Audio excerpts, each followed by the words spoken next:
Hello dear students, आज की इस वीडियो में हम डिस्कस करने जा रहे हैं एलएस और जेजे कपलिंग। तो इसमें सबसे पहले मैं डिस्कस करूंगा एलएस कपलिंग और एलएस कपलिंग पे क्या क्या प्रॉब्लम्स आती रही हैं कम्पिटिटिव दुनिया में, उसे भी डिस्कस करूंगा। लैंगिक इंटरवल रूल भी डिस्कस होगा इस वीडियो में, और साथ साथ जो इसके सिलेक्शन रूल हैं उन्हें भी डिस्कस करूंगा, क्या इसके सिलेक्शन रूल हैं। फिर एलएस कपलिंग कैसे फेल हो जाती है, एलएस कपलिंग कहाँ एप्लीकेबल नहीं है, कैसे जेजे कपलिंग पिक्चर में आई। तो हम सबसे पहले ये जानने का प्रयास करेंगे कपलिंग है क्या, और इस एल और एस कपलिंग से मतलब क्या है। तो हम सब इस चीज से वाकिफ हैं कि इलेक्ट्रॉन जो होता है उसकी दो तरीका की मोशन होती हैं। There are two type of the motions जो इलेक्ट्रॉन करता है। एक होती है उसकी ऑर्बिटल मोशन और एक होती है उसकी स्पिन मोशन। तो हमारे पास जो टर्म्स हैं वो हमें कैसे तय करेंगी। हम ये सोचें कि हमारा कोई पर्टिकुलर एटम है, तो उन एटमों के बीच में ये देखें कि जो एटम्स के इलेक्ट्रॉन हैं उन पर किन किन चीजों का प्रभाव पड़ेगा। सपोज कि हम सिस्टम की एनर्जी निकालना चाहते हैं, लेट अस से कि हम सिस्टम की एनर्जी निकालना चाहते हैं कि एक पर्टिकुलर एटम में उसकी एनर्जी क्या होगी। तो हम कैसे निकालें। अगर हमसे कहा जाए कि पूरे सिस्टम की हमें एनर्जी निकालनी है तो उसे हम दो पार्ट्स में लेकर चलेंगे। एक न्यूक्लियस, अगर न्यूक्लियस को हम डिस्कस कर रहे हैं तो हम न्यूक्लियर फिजिक्स में पहुंच जाएंगे। फिर वो क्या होगा, उस न्यूक्लियस के चारों तरफ रिवॉल्विंग इलेक्ट्रॉन्स, उन रिवॉल्विंग इलेक्ट्रॉन की मोशन हमारा एटॉमिक पार्ट होता है। उसमें भी मैं ऑलरेडी आपको बता रहा था कि इलेक्ट्रॉन जब नीचे की स्टेटों से ऊपर की स्टेट में जाता है, ऊपर की बाहर की स्टेट से ऊपर जाता है, तो हमें ऑप्टिकल स्पेक्ट्रा मिलता है। और इनर ट्रांजिशंस अगर होता है डिफरेंट सेलों के अंदर तो एक्सरे स्पेक्ट्रा बनता है, वो मैं डिस्कस कर रहा था। तो यहाँ पे हमारे पास में अगर हम सिस्टम का चाहते हैं कि भाई एटम के बारे में डिस्कस करें तो न्यूक्लियस हमारा डिस्कशन का पार्ट नहीं है। लेकिन अगर आप ये कहें कि न्यूक्लियस का इम्पैक्ट नहीं होता एटॉमिक फिजिक्स में, तो इसका मतलब है कि आप फिजिक्स को बहुत अच्छे से नहीं समझ रहे हैं। असर इसलिए होता है न्यूक्लियस का कि न्यूक्लियस के अंदर ही न्यूट्रॉन प्रोटॉन होते हैं। वो जो प्रोटॉन होते हैं वो ही इलेक्ट्रॉन जो न्यूक्लियस के चारों तरफ घूम रहे हैं उनको इलेक्ट्रोस्टैटिक फोर्स प्रोवाइड कर रहे हैं। इसलिए न्यूक्लियस का भी एक अपना रोल है। अब क्या होगा अगर तुम बताना चाहो तो कैसे लेकर चलोगे। जो इलेक्ट्रॉन रिवॉल्व कर रहे हैं उसमें डिफरेंट सेल होंगे, K cell, L cell, M cell. अगर तुम चाहते हो इनके थ्रू कितनी एनर्जी बन रही है तो क्या करना पड़ेगा, हमें सबसे सिंपलेस्ट निकालना पड़ेगा सिस्टम की काइनेटिक एनर्जी। अब काइनेटिक एनर्जी कैसे निकालें, जितने भी इलेक्ट्रॉन हैं उनकी सबकी एनर्जी का सम कर दें। उनकी पूरे पूरे जितने भी इलेक्ट्रॉन मूव कर रहे हैं उनकी टोटल एनर्जी काइनेटिक एनर्जी निकल जाएगी। सबकी काइनेटिक एनर्जी इंडिविजुअल क्या कर दें, ऐड कर दें। पोटेंशियल एनर्जी कैसे निकालोगे, पोटेंशियल एनर्जी जो निकालोगे उसमें पोटेंशियल एनर्जी जो क्रिएट होगी वो पोटेंशियल एनर्जी का क्रिएशंस का जो कारण होगा, वो पोटेंशियल एनर्जी का क्रिएशन का कारण होगा न्यूक्लियस के अंदर प्रोटॉन का होना और इलेक्ट्रॉन पर नेगेटिव चार्ज होना। उससे पोटेंशियल एनर्जी होगी। सबकी पोटेंशियल एनर्जी निकाल लें, वो सिस्टम की हमारे पास ओवरऑल पोटेंशियल एनर्जी पता चल जाएगी। उसके बाद हम क्या करें, इलेक्ट्रॉन और इलेक्ट्रॉन के बीच में आपस में रिपल्सन होगा। क्यों होगा, क्योंकि इलेक्ट्रॉन पर भी नेगेटिव चार्ज है, दूसरे इलेक्ट्रॉन पर भी नेगेटिव चार्ज है। वो उसको हम कहते हैं परटर्बेशन इफेक्ट। और इसको जो इलेक्ट्रॉन इलेक्ट्रॉन के अंदर रिपल्सन होता है वही स्क्रीनिंग इफेक्ट के लिए रेस्पॉन्सिबल होता है। तो एक सिस्टम के अंदर क्या होगा, एक सिस्टम के अंदर होगा इलेक्ट्रॉन इलेक्ट्रॉन का रिपल्सन। तो आपको ओवरऑल ये पता होनी चाहिए कि एनर्जी कौन कौन सी होती है। तो मैंने डिस्कशन दिया कि एनर्जी ये होंगी। कॉम्पिटिटिव दुनिया में चाहे भले ही क्वेश्चन यहां से ना आता हो, लेकिन आपको थ्योरेटिकली ये सब चीजें पता होनी चाहिए। अब हम कपलिंग क्यों पढ़ते हैं, कपलिंग होती क्या है, क्यों इसका इतना हमारे लिए इंपॉर्टेंट रोल है, ऐसे समझें कि हमें पता है कि एक इलेक्ट्रॉन जो होता है उसकी स्पिन हाफ होती है।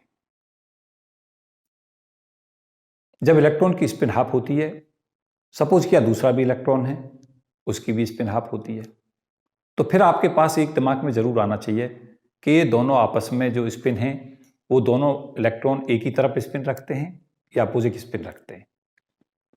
आपको पता चलेगा कि दोनों केस संभव हैं।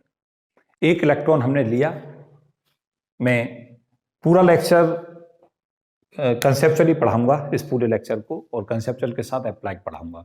क्या नहीं, थ्योरी नहीं पढ़ाऊंगा इसमें, थ्योरी मिसिंग रहेगी, लेकिन थ्योरी डिस्कस करूंगा, बोलूंगा थ्योरी को, आप लिख सकते हैं उस थ्योरी को, लेकिन नोट्स के तौर पे मैं नहीं दे रहा हूँ, क्योंकि एक वीडियो में इस पर ऑलरेडी नोट्स के फॉर्म में दे चुका हूँ। तो आप अगर नोट्स ही बनाना चाहते हैं तो उस वीडियो को देखकर बना सकते हैं, लेकिन आज जो मैं लेक्चर दूंगा वो टोटली अप्लाई बताऊंगा, और बताऊंगा क्यों कपलिंग की जरूरत है, कैसे क्वेश्चंस आते हैं, कैसे उन्हें सॉल्व करते हैं, ये सब चीज़ें मैं डिस्कस कर रहा हूँ। तो क्या होगा कि हम अगर एक इलेक्ट्रॉन की स्पिन को देखें तो यहाँ पर हम डिस्कशन क्या दे रहे हैं, वर्क्स को देखो। एक होता है, हमारी पहली टर्म होती है spin spin correlation. Spin spin correlation का जो मतलब है, पहली टर्म्स डिस्कस कर रहा हूं। स्पिन स्पिन कोरिलेशन का मतलब यह है कि एक इलेक्ट्रॉन है, उसकी स्पिन अगर आपको बतानी है तो आप बहुत आसानी से बता सकते हो कि सिंगल इलेक्ट्रॉन की स्पिन हाफ होती है। आपको बताने में कोई प्रॉब्लम नहीं आनी चाहिए। मुझसे पूछोगे क्यों? क्योंकि हमें पता है कि उलनबैक, गाउड स्मिथ, साथ साथ हमारे ड्राक साहब और उसके साथ साथ बड़े ग्राउंड साइंटिस्ट स्कैंगल एक्सपेरिमेंट वाले, दोनों ये सब चीज़ें आपस में ये कंक्लूड करा चुकी हैं। इन सब चीज़ों को अगर हम समझें, इनकी थ्योरीज को समझें, इनके एक्सपेरिमेंट को समझें, तो हम इस कंक्लूजन पर पहुंच चुके हैं कि इलेक्ट्रॉन की स्पिन होती है और इलेक्ट्रॉन की स्पिन हाफ होती है। तो सिंगल इलेक्ट्रॉन की स्पिन जब हाफ होती है, अब हमारे पास में क्या कहाँ से शुरू होती है इसकी फिजिक्स, कि अगर सपोज कि हमारे पास दो इलेक्ट्रॉन है, एक सिंगल के लिए आपने कह दिया भाई सिंगल इलेक्ट्रॉन है, इसकी स्पिन हाफ हो गई, ये तो सिंगल का हो गया। अब अगर इलेक्ट्रॉन कैसे हों, इलेक्ट्रॉन दो हों, अगर टू इलेक्ट्रॉन्स हैं, आप स्पिन कैसे लोगे? तो टू इलेक्ट्रॉन के केस में क्या होगा कि उनकी स्पिन जो होगी हाफ हाफ होगी। दोनों की जो स्पिन है वो कैसी हो सकती है? हाफ और हाफ। और एक चीज को सदा याद रखना, एक होता है स्पिन का मैग्नीट्यूड और एक होता है magnetic spin quantum number. Magnetic spin quantum number उसके ओरिएंटेशन को तय करता है। अगर हमारा स्पिन हाफ है, ms हाफ अगर ऐसे आ रहा तो ms माइनस हाफ इधर को जाएगा। तो बेसिकली क्या है कि जब हम दो इलेक्ट्रॉन्स लिए, दोनों की स्पिन हमारे पास हाफ और हाफ होगी और हमसे कहा जाए नेट स्पिन बताओ, तो हमारे पास में देखो पॉसिबल केस ये होंगे कि अगर दोनों इलेक्ट्रॉनों की स्पिन एक तरफ को चली गई, इस तरीका से चली गई, तो यहाँ पे जो नेट स्पिन बन के आ गई, हाफ और हाफ दोनों जुड़ेंगे, एक ही दिशा में जा रहे हैं, तो नेट स्पिन यहाँ पे बन हो जाएगी। और अगर दूसरा केस हमारा क्या हो सकता है, दूसरी पॉसिबल चीज ये है, अब यहां पे अगर हमसे कहा जाए कि यहां स्पिन कितनी होगी, तो यहां पे स्पिन कितनी हो गई? 0 हो गई, हाफ माइनस हाफ। तो यहां पे दो इलेक्ट्रॉनों के लिए दो पॉसिबिलिटीज हुई। क्या हो गई पॉसिबिलिटीज? एक पॉसिबिलिटीज स्पिन की हो गई 1 और एक हो गई 0। स्पिन 1 वाली स्टेट को हम ट्रिप्लेट स्टेट कहते हैं। जब दो इलेक्ट्रॉन्स कैसी स्पिन रखते हैं?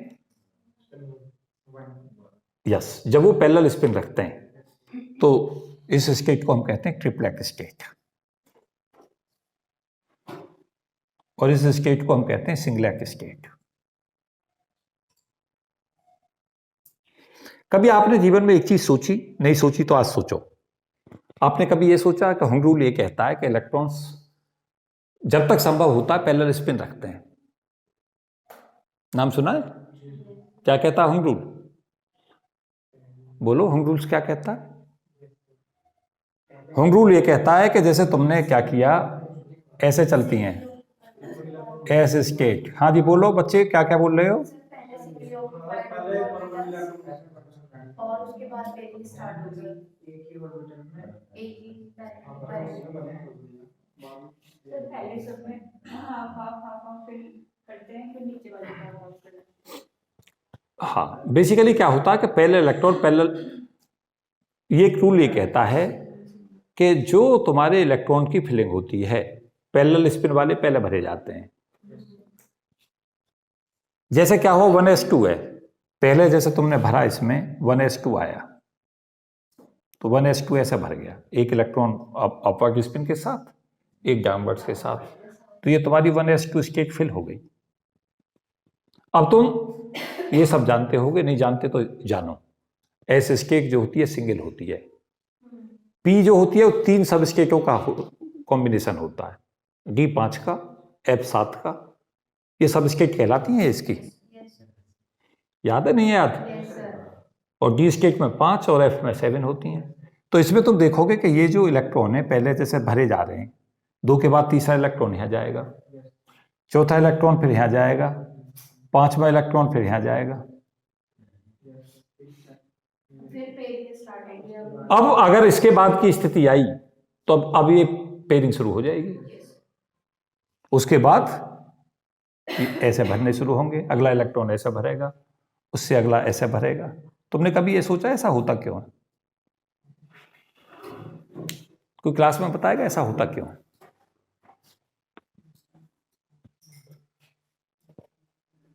मीन्स इलेक्ट्रॉन्स पैरेलल स्पिन रखते हैं एज फार एज पॉसिबल, पहले पैरेलल स्पिन रखते हैं, फिर क्या होते हैं पैरेलल के बाद वो एंटी पैरेलल भी भरने लगते हैं, उनके साथ साथ पेयरिंग होने लगती है। पैरेलल और एंटी पैरेलल भरने लगे मीन्स पेयरिंग होने लगी। और जैसे ही तुम देख रहे होगे ये पहला इनर्ट कॉन्फ़िगरेशन था 1s2 हीलियम का, अब 1s2 2p6 फिल हो चुका है। कहां पहुंच गए? क्यों जी? और तुम्हें ये पता है ऐसे भरे जाते हैं 1s2 2s2 2p6। तो 1s के बाद कौन सी स्टेट आएगी? 2s2 आएगी, ये ऐसे। तो जब आप 1s2 2s2 2p6 पर पहुंच जाएंगे, p6 का मतलब समझते हो? 2 इलेक्ट्रॉन 2 इलेक्ट्रॉन 6 इलेक्ट्रॉन 10 हो गए। कहां पहुंच गए? नियोन पे आ गए। Helium, neon, argon, krypton, xenon, radon, ये सब इनर्ट गैसेज क्यों हैं? क्योंकि इनकी सेल कंप्लीट होती है। और जब ये कोई जिसकी सेल कंप्लीट है वो उस फॉर्म में सबसे ज्यादा स्टेबल है। तो जो स्टेबल है वो सदा ये चाहता है कि वो स्टेबल बना रहे। उन्हें इनर्ट गैस इसलिए कहते हैं कि वो किसी के भी साथ रिएक्शन करने को तैयार नहीं होते आसानी से। एक्सेप्शनल केस हैं जब वो करते हैं, लेकिन इन जनरल नहीं। यहां से तुम क्या सीख रहे हो, क्या तुम्हें सीखना था, क्या क्यों मैं इस बात को डिस्कस करना चाहता हूं उसको सुनो। इलेक्ट्रॉन के पास तुमने कभी नहीं सोचा होगा इस बात को कि पैरेलल स्पिन में ही क्यों जाते हैं। अगर होंग रूल और राफबाउ प्रिंसिपल की आप कंपैरिजन करें तो दोनों अलग अलग स्टेटमेंट हैं, लेकिन दोनों का कंक्लूजन सेम है। क्या कहता है होंग रूल? कि इलेक्ट्रॉन सदा ऐसे भरे जाते हैं कि पहले पैरेलल स्पिन में भरे जाते हैं और फिर उसके बाद पैरेलल स्पिन के बाद पेयरिंग होने लगती है। ऑबाउ प्रिंसिपल क्या कहता है? ऑबाउ प्रिंसिपल कहता है कि इलेक्ट्रॉन जब सेलों में भरे जाते हैं तो इन एनर्जी के इंक्रीजिंग ऑर्डर में बढ़े जाते हैं। लोएस्ट एनर्जी वाले पहले, और उसके बाद उससे हाईएस्ट एनर्जी, फिर उसके बाद उससे ज्यादा हाईएस्ट एनर्जी। तो लोएस्ट से लेकर हाईएस्ट एनर्जी लेवल तक भरे जाते हैं, लेकिन सबसे पहले वो सेल भरी जाती है जिनकी एनर्जी सबसे कम होती है। अगर आप दोनों को लाइमलाइट में सोचो दोनों के बारे में, तो दोनों एक ही कंक्लूजन को देंगे। इसका मतलब क्या हुआ? अगर दोनों को इनटू आप पढ़ने का प्रयास करो, होंग रूल को और राफबाउ प्रिंसिपल को, मेरी कपलिंग्स इसी चीज को समझाएगी, तो आपको यह पता चलेगा कि दोनों चीजों को अगर आप कंबाइंड तौर पर देखते हो तो आपको यह पता चलेगा कि दोनों के कहने के तरीके अलग अलग हैं, लेकिन मतलब दोनों का एक है। इसका मतलब क्या है? पैरेलल स्पिन में एनर्जी कम है। क्यों? आप कहोगे, एक बड़ा फेवरेट क्वेश्चन आपका हो सकता है, सर इंक्रीजिंग ऑर्डर में ही क्यों जाते हैं? भाई दुनिया का हर सिस्टम ये चाहता है कि मैक्सिमम स्टेबलाइज रहे, और मैक्सिमम स्टेबिलिटी है मिनिमम एनर्जी में, तो हर सिस्टम चाहेगा मिनिमम एनर्जी प्रोसेस करे, इसलिए इंक्रीजिंग ऑर्डर में जाते हैं। यही तो सवाल पूछे जाते हैं। आप गए इंटरव्यू में, आपसे पूछा होंग रूल बताइए, फिर उसने पूछा राफबाउ प्रिंसिपल बताइए, फिर आपसे पूछेगा होंग रूल और राफबाउ प्रिंसिपल दो अलग अलग स्टेटमेंट हैं, लेकिन उन दोनों का कंक्लूजन सेम है। अब आप डिस्कस कर रहे हो। अब उसे समझाने के लिए सबसे बढ़िया अगर कुछ चीज है तो यही है जहां हम डिस्कस कर रहे हैं। क्या होगा? कोई समझाएगा मुझे? कैसे समझाओगे इसे? फिजिक्स तो इसकी लंबी है, लेकिन शॉर्ट में बताना है तुम्हें। हाँ जी, पैरेलल में फिल करने के लिए हमें कम एनर्जी रिक्वायरमेंट होगी, ज़्यादा काश तुम बता पाते। सर वो रिकॉर्ड करेंगे क्या सेम स्पिन वाले इंटरैक्शन? हाँ जी, मैं देखो तुम्हें समझाता हूँ। सपोज किया पी सेल में, देखो दो विकल्प मैं समझाता हूँ तुम्हें, और मुझे उम्मीद है कि आज आप इस कंसेप्ट को सदा के लिए सीख जाएंगे। दो चीज तो यहाँ सिखा रहा था मैं तुम्हें, होम रूल्स और अबाउ प्रिंसिपल, दोनों याद हुए? क्या कहता है होम रूल? कि इलेक्ट्रॉन सदा जब फिल किए जाते हैं वेरियस सेलों के अंदर, तो संभवतः जब तक पॉसिबल होता है पैरेलल स्पिन रखते हैं। पहले पैरेलल रखते हैं, जब पैरेलल उनकी पूरी भर जाती हैं तब वो फिर एंटी पैरेलल होना साथ साथ शुरू हो जाते हैं, पेयरिंग बनाने लगते हैं। ये कौन कहता है? Home rule. फिर अबाउ क्या कहते हैं? अबाउ कहते हैं कि इलेक्ट्रॉन जब वेरियस सेलों में भरे जाते हैं तो लोअर एनर्जी लेवल पहले भरे जाते हैं, उससे अगला हायर एनर्जी लेवल, फिर उससे अगला higher energy level fill. Means electron जब तक संभव हो पाता है ऐसे फिल किए जाते हैं कि एनर्जी मिनिमम रहे सिस्टम की, जिससे स्टेबिलिटी मैक्सिमम रहे। अगर एनर्जी एक क्राइटेरिया है स्टेबिलिटी का, तो एनर्जी क्राइटेरिया यह है कि वो सिस्टम जिनकी एनर्जी कम होती है ज़्यादा स्टेबल होते हैं उनके मुकाबले जिनकी एनर्जी ज़्यादा होती है। ज़्यादा एनर्जी सदा सिस्टम को अनस्टेबलाइज करती है, ज़्यादा एनर्जी, एंड वाइस वर्सा। अब तुम्हें मैं समझाता हूं दो केस, अगर आप इसको समझ जाओगे तो मुझे उम्मीद है कि बहुत कुछ आपको क्लियर हो जाएगा। ये दो केस देखो कैसे लेकर चल रहा हूं, ऐसे लेकर चलूंगा कि ये हमारे पास में पीक, इसके सपोज के केस एग्जाम्पल के तौर पर ले रहा हूं मैं समझाने के पर्पज से। एक केस क्या है कि यहां पे हमारा देखो दोनों डायग्राम हमने सेम बना लिए। इसमें मैं क्या कह रहा हूं, सपोज क्या एक और जोड़े देता हूं इसमें, क्योंकि पी में 3 होते हैं ना ये सब सेल, ये तो पूरी की पूरी सेल बन गई, 1s2 2s2 2p6, ये पूरी की पूरी सेल है। फिर इसके सब सेल है, सब सेल का मतलब पार्ट्स। पी में 6 इलेक्ट्रॉन भरे जा सकते हैं, पता है, 2 × 2l+1 ऐसे भरे जाते हैं। अब अगर यहां पे देखो तो मेरे पास पॉसिबिलिटी है क्या?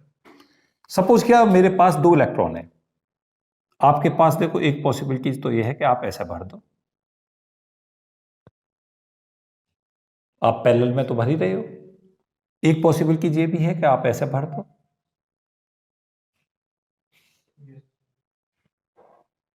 अब आप ये कहोगे कि ये चॉइस आपकी बेटर है इसके मुकाबले। अब ये समझाना आपको क्यों बेटर चॉइस है, कैसे समझाओगे उसको सुनो।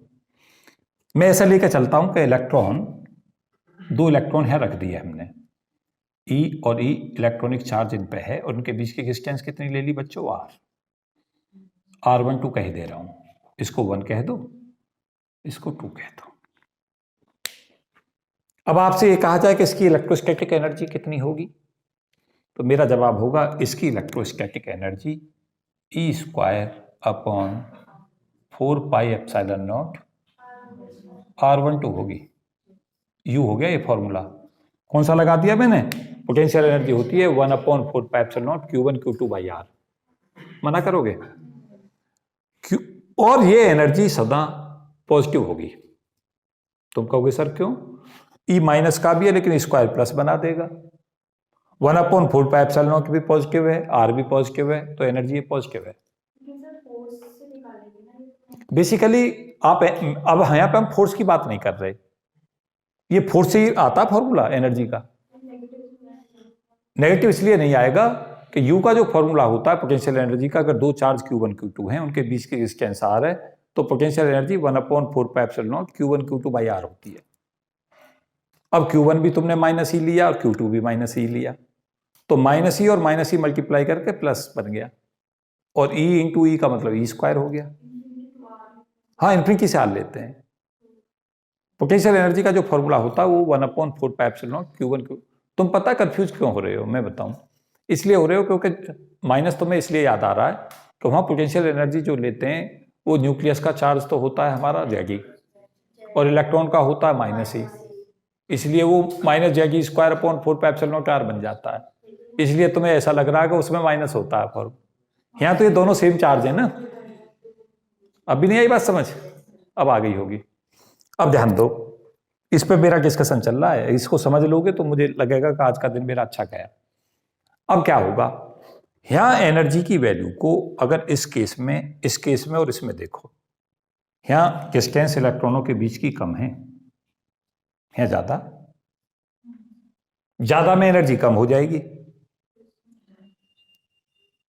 कम में ज्यादा हो जाएगी। और तुम क्या चाहते हो? कम हो। और कम कब हो? जब आर ज्यादा हो। आर कब ज्यादा होगा? जब तुम इस केस में ज्यादा, इसमें कम है।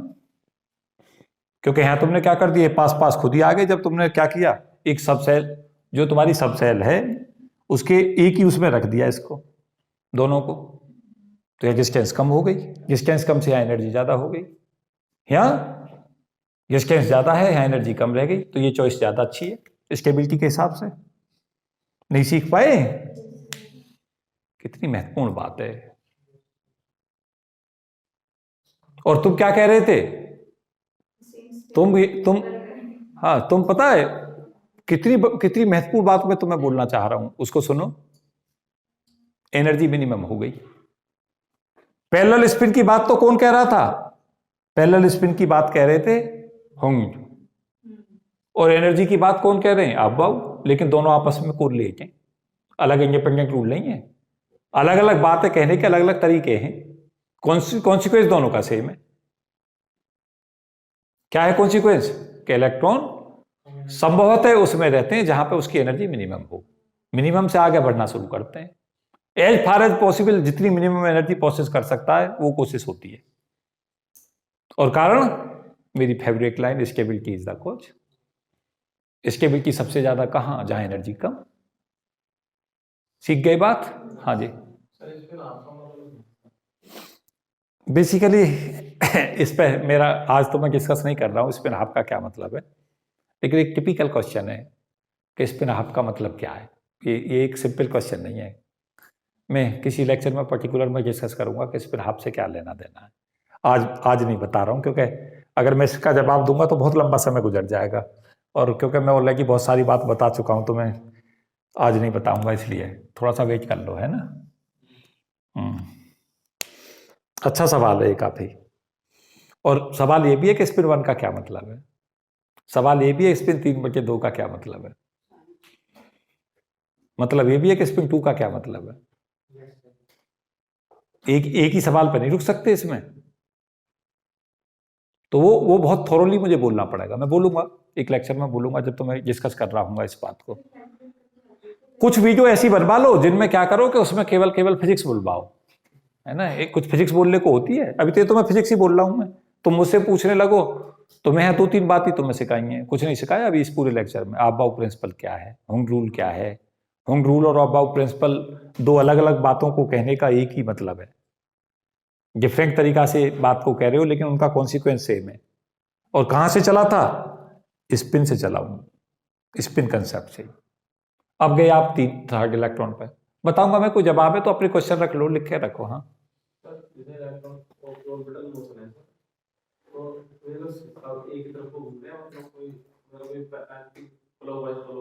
बेसिकली होता है कि अगर वो अपोजिट में घूमेंगे ना, एक इलेक्ट्रॉन सपोज किया इधर को घूमे और एक इलेक्ट्रॉन इधर से आए, तो उनके कॉलिजन होने शुरू हो जाएंगे। फिजिक्स अपने आप में ऑटोमेटिकली सारे सिस्टम्स ऐसे होते हैं कि नेचर अपने आप को ऐसे एडजस्ट करती है कि सब कुछ सिस्टमेटिकली सही चलता रहे। अगर इलेक्ट्रॉनों के रास्ते अलग अलग हो जाएंगे, इस तरीका से हो जाएंगे, तो समस्याएं ये आने लगेंगी कि हमारा पर्टर्बेशन ना हो। पर्टर्बेशन को समझते हो? तुमने एक्सटर्नल इन्फ्लुएंस से तुम सिस्टम तो स्टेबलाइज रहते हैं, सिस्टम प्रयासरत हैं स्टेबिलिटी गेन करने को, लेकिन अगर तुमने पर्टर्बेशन नहीं किया तो सिस्टम सदा ये कोशिश कर रहा होता है मैक्सिमम स्टेबिलिटी मिल जाए, किसी भी तरीका से मिल जाए। लेकिन अगर तुमने सिस्टम को पर्टर्ब कर दिया, खुद ही डिस्टर्ब कर दिया, तो केस उल्टे भी हो जाते हैं। अभी तुम्हें आगे पता चलेगा कि मल्टीप्लेक्स होते हैं, एक इन्वर्टेड होता है, एक होता है हमारा इन्वर्टेड होता है, एक नॉर्मल मल्टीप्लेक्स होता है। दोनों में रूल अलग अलग लगते हैं, लेकिन पता चलेगा कि जो इन्वर्टेड मल्टीप्लेक्स हैं वो बेसिकली पर्टर्बेशन उनके लिए रेस्पॉन्सिबल होता है। तो यहाँ बेसिकली जो इलेक्ट्रॉन है वो एक ही दिशा में चल रहे होते हैं। ऐसा नहीं होता कि एक इलेक्ट्रॉन ऐसे चल रहा है, एक इलेक्ट्रॉन ऐसे चल रहा है, फिर तो ऑर्बिटों में टकराहट हो जाएगी शुरू। हाँ नहीं, पास तो आएंगे ही नहीं। नेचर अपने आप में, तुम्हें बाद में ये पता चलेगा, नेचर अपने आप में ये भी समझाती है। मैं फिजिक्स बोलना नहीं चाह रहा क्योंकि मैं कोर्स को चाह रहा हूँ कि कुछ आगे बढ़ जाए, लेकिन वहां तुम्हें ये पता चलेगा नेचर खुद अपने आप में ये प्रयास करती है कि दुनिया के जितने भी अट्रैक्शंस हैं वो सब रिपल्सन में बदल जाते हैं, एक पर्टिकुलर डिस्टेंस से कम पे आते हैं। एक मेरा बड़ा फेवरेट डायलॉग रहा है ये फिजिक्स को सीखते सीखते, जैसे हमारे पूर्वज कहा करते थे ना, बहुत ज्यादा दोस्ती अच्छी नहीं है। ये हमें फिजिक्स भी बताती है कि जो हमारे दुनिया के जितने भी अट्रैक्शन हैं वो सब एक दिन रिपल्सन में बदल जाते हैं। इसलिए पूर्वज हमसे ये समझाते थे कि भाई ज्यादा दोस्ती ठीक नहीं, दोस्ती तो रखो, अच्छी बात है, लेकिन बहुत ज्यादा नहीं। ये फिजिक्स सिखाती है। क्या सिखाती है? कि अट्रैक्शंस जो है एक पर्टिकुलर डिस्टेंस के बाद सारे अट्रैक्शंस रिपल्सन में बदल जाते हैं। इवन दो न्यूक्लियर फिजिक्स के अंदर भी, न्यूक्लियर फोर्स भी है ना, रिपल्सन अट्रैक्शन में बदल दिए। नहीं, मैंने बिल्कुल सही बोला है ना। नहीं, बेसिकली क्या होता है दुनिया के, मैं थोड़ा सा करेक्ट कर दूं तुम्हें। नहीं, मैं क्लास में मैंने ऐसे ही बताया होगा, मैं बताता हूं कैसे चीजें चली। एटॉमिक की थ्योरी न्यूक्लियर थ्योरी में अंतर होता है। एटॉमिक में जब हम बात कर रहे होते हैं तो न्यूक्लियर फोर्स की बात करते हैं। न्यूक्लियर फोर्स में क्या होता है कि न्यूट्रॉन और proton, proton proton, neutron neutron एक न्यूक्लियर फोर्स से अट्रैक्शन से बंधे होते हैं। अब वो अट्रैक्शन उन्हें पास लाएगा, अट्रैक्शन खींचेगा एक दूसरे को, तो क्या होगा, हम फिर इस कंक्लूजन पर पहुंचते हैं कि वो सदा बहुत क्लोज तक ले आएगा। अगर वो बहुत क्लोज तक ले आएगा तो क्या होगा, दोनों आपस में मर्ज होकर एक आइडेंटिटी बनने लगेगी। तो जब वो बहुत क्लोज आ जाते हैं तो ऐसे फोर्स पैदा होने लगते हैं कि वो एक दूसरे को रिपेल करने लगते हैं जो कंडेंस ना हो दुनिया। तुम्हें ये पता चलेगा कि जब तुम अंदर डेप्थ में जाने का प्रयास करोगे, किसी भी चीज की थ्योरी की डेप्थ में जाओगे तो तुम्हें ये पता चलेगा कि दुनिया को कंडेंस नहीं होने दे रहा। मैं तुम्हें बता रहा हूं, पॉली एक्सक्लूजन प्रिंसिपल का पालन ना होता एटम नहीं बनता, सारे के सारे ग्राउंड स्टेट में पड़े रहते इलेक्ट्रॉन। जब सारे के सारे इलेक्ट्रॉन ग्राउंड स्टेट में रहते तो कोई बॉन्डिंग ही नहीं बनती, और जब बॉन्डिंग ना बनती तो बगैर बॉन्डिंग के क्या होता, मॉलिक्यूल ना बनता। मॉलिक्यूल ना बनता तो फिर क्या होता, क्या दुनिया बनती? बिल्कुल नहीं बनती। तुम्हें बाद में ये पता चलेगा कि जो प्रभु बेस्ट कर सकते थे उसे प्रभु कह दो, उसे नेचर कह दो, उसे एलमाइटी कह दो, जैसा चाहो कह दो, लेकिन दुनिया जिन प्रिंसिपलों पे चल रही है, जितना तुम उसके डीप में जाते हो तो तुम्हें यह पता चल रहा है कि इससे बेस्ट कुछ था ही नहीं, इससे कुछ बेस्ट नहीं था। हम ये भी सोचे कि इससे बेस्ट ये होता, बाद में ये पता चलेगा कि तुम सारी फिजिक्स पढ़ने के बाद इस पर आओगे कि यही बेस्ट है।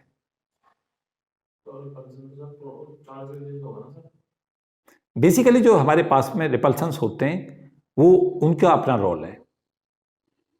जब हम फोर्स की बात कर रहे होते हैं तो फोर्स में भी हम ये देख रहे होते हैं कि एक ही समय पे दोनों तरीका के फोर्स लगते हैं, रिपल्सन भी लगता है, अट्रैक्शन। जैसे तुम मुझसे कहने लगो सर दो पार्टिकल हैं, क्या उनके बीच में रिपल्सन ही होगा, क्या उनके बीच में अट्रैक्शन होगा? मैं कहूंगा आप नहीं तय कर सकते। कई बार दो पार्टिकल हैं लेकिन उनमें फोर्स अलग अलग लग रहे हैं। बिल्कुल, तुमने सपोज किया दो प्रोटॉन ले लिए, अब तुम कहने लगे सर दो प्रोटॉन है, आप बताइए इनमें फोर्स क्या लगेगा? और तुमने एकदम से मुझसे कहा सर एक ही फोर्स लगाना है, मैं कहूंगा मैं बिल्कुल नहीं जवाब दूंगा। कैसे कहूं? तुम डिस्टेंस बताओ कितनी है। अगर वो न्यूक्लियर रेंज में है तो उनमें पाई मेसोन एक्सचेंज शुरू हो गया, न्यूक्लियर फोर्स भी होंगे। दूसरा, दूर दूर हैं तो दूर दूर के चलते क्या होगा उनके बीच में, दूर दूर अगर वो होंगे तो उनमें रिपल्सन होगा कूलॉम फोर्स के कारण, और दूर दूर भी है या पास पास भी है तो ग्रेविटेशनल फोर्स भी होगा उनके बीच में क्योंकि उन पर मास है। तो आप ये ना कह सकते कि एक समय पे एक ही फोर्स लग रहा है। हाँ, लेकिन हमारा टॉपिक मिस हो जाएगा इन चीजों से, पता है? तो पूछते तो रहोगे लेकिन पता क्या होगा, कहाँ चल रहा था हमारा टॉपिक? हाँ, ये रह जाएगा तुम्हारा। कौन सा?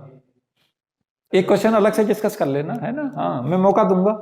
बेसिकली क्या है ना, तुम ये बस सोचो कि मैं जवाब देने में मुझे कोई दिक्कत है, मैं डिस्कस करता रहूंगा, लेकिन पता है क्या है, हमारा जो मिशन है वो डिफीट हो जाता है। मिशन डिफीट समझते हो? टॉपिक कुछ चल रहा है, क्वेश्चन कहीं से शुरू हो गए, तो फिर क्या होगा कि जो हमारा टॉपिक है ये रह जाएगा।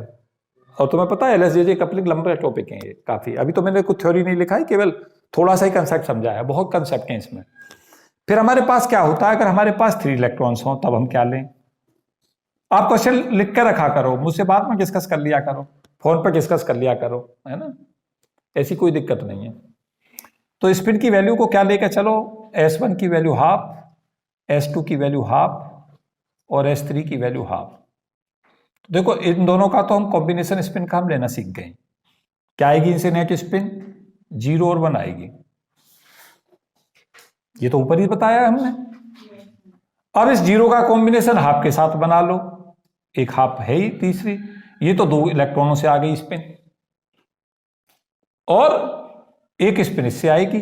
अब 0 का हाफ के साथ कॉम्बिनेशन बनकर एक तो हाफ हो गई, एक 1 और हाफ का कॉम्बिनेशन बनेगा, एक 1 माइनस हाफ पॉसिबल होगी वैल्यू, और एक 1 प्लस हाफ होगी, ये कॉम्बिनेशन बनेंगे। नहीं समझ पाए?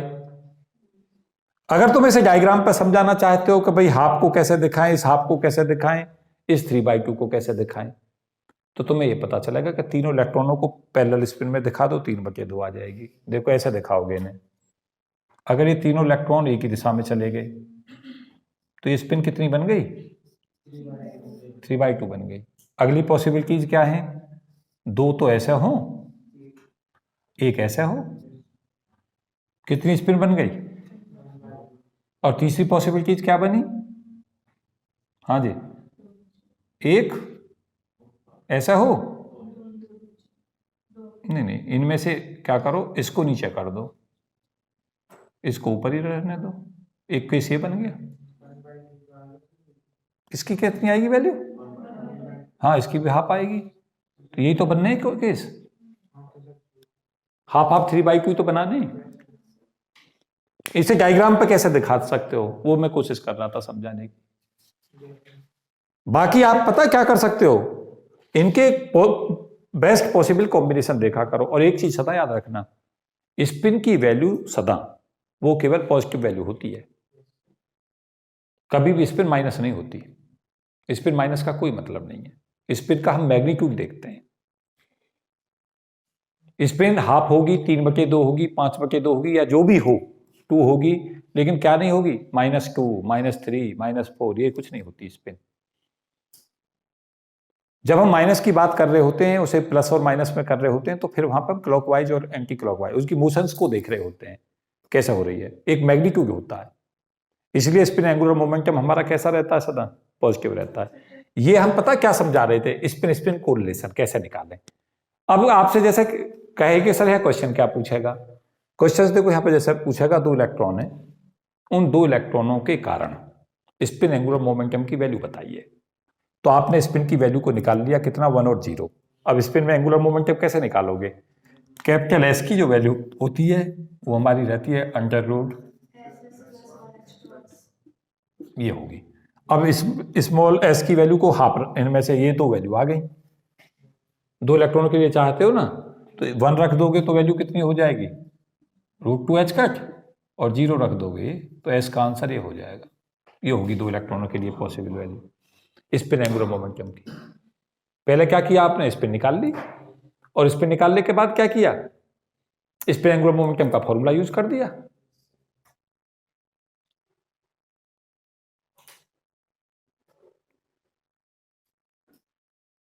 और एस जब हम लेके चलते हैं, तो नेट एस जब हम लेके चलेंगे, देखो ये तो 3 के लिए कर लिया, ऐसे 4 के लिए कर लोगे, 5 के लिए कर लोगे, कोई दिक्कत थोड़ी है। आगे तक बढ़ना सीख जाओ, मैंने 3 तक समझा दिया, उसी तरीका से 4 पे पहुंच जाओ, 5 पे पहुंच जाओ।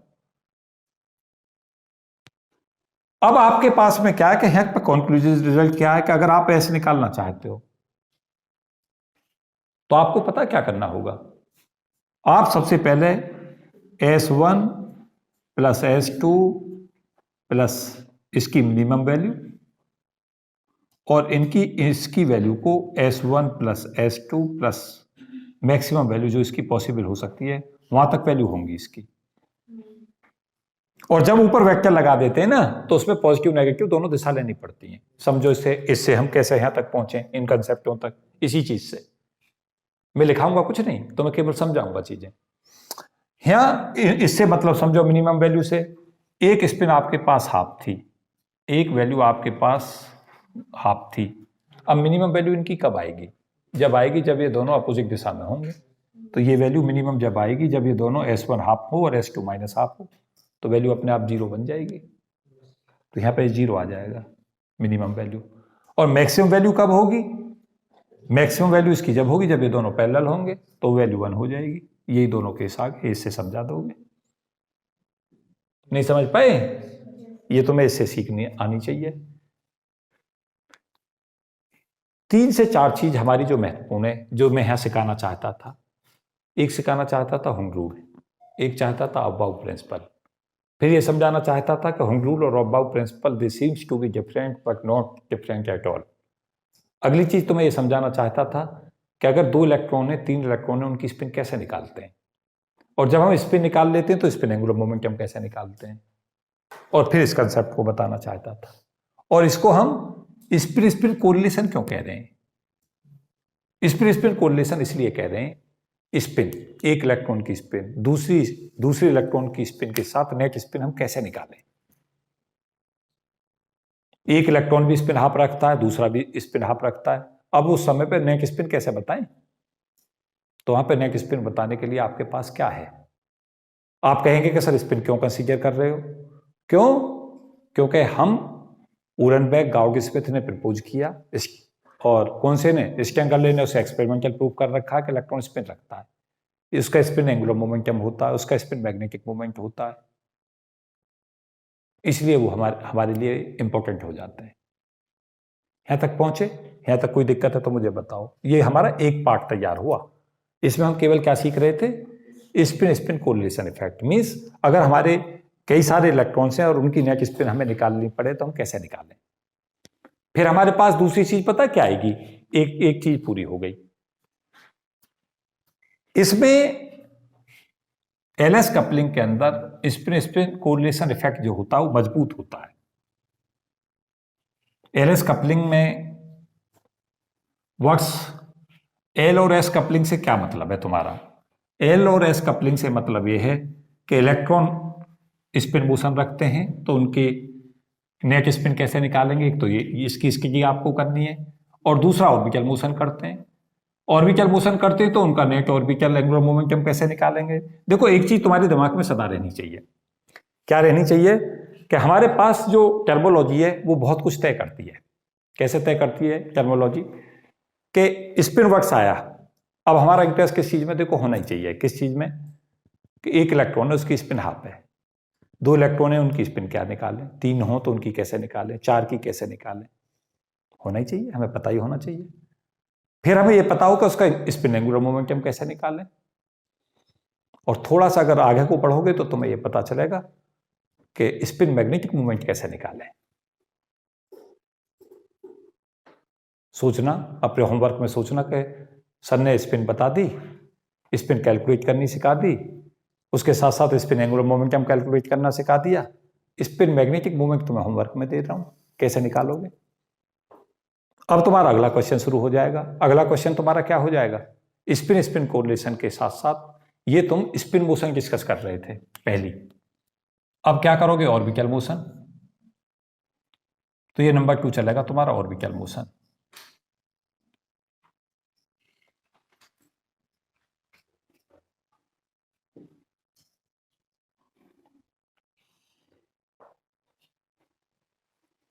ये हमारा एक वर्क्स होता है रेजिडुअल इलेक्ट्रोस्टैटिक अट्रैक्शन। मैं तुम्हें ये भी बताऊंगा कि भाई इन चीजों को हम क्यों कह रहे हैं।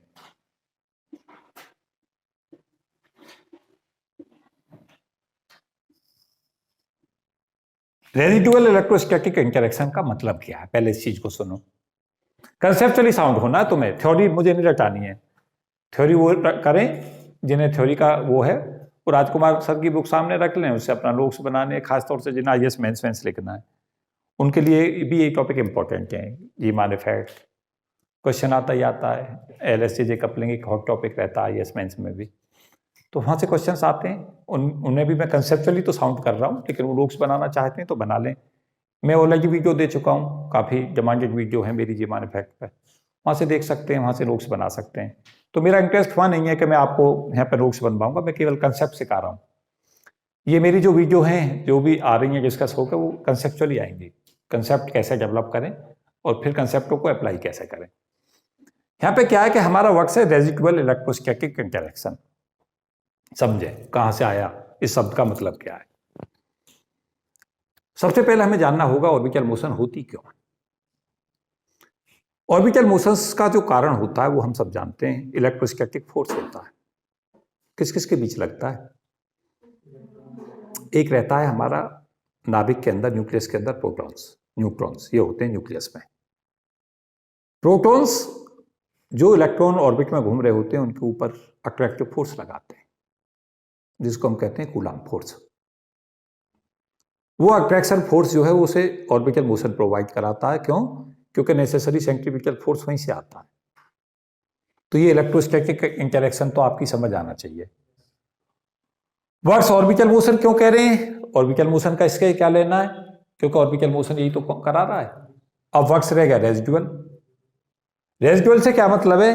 रेजिडुअल का मतलब है कि जब इलेक्ट्रॉन घूमता है तो उसके ऊपर असर न्यूक्लियस का ही नहीं होता, वो इलेक्ट्रोस्टैटिक इंटरेक्शन के ऊपर इंपैक्ट एक और भी चीज का होता है। आउटर मोस्ट ऑर्बिट में कोई इलेक्ट्रॉन सपोज क्या घूम रहा है, तो उसके ऊपर न्यूक्लियस के अंदर जो प्रोटॉन है उनका तो इंपैक्ट है ही, जो उसके अंदर इनर ऑर्बिट में इलेक्ट्रॉन्स है वो भी उससे रिपेल कर रहे हैं, तो उनका भी इंपैक्ट है।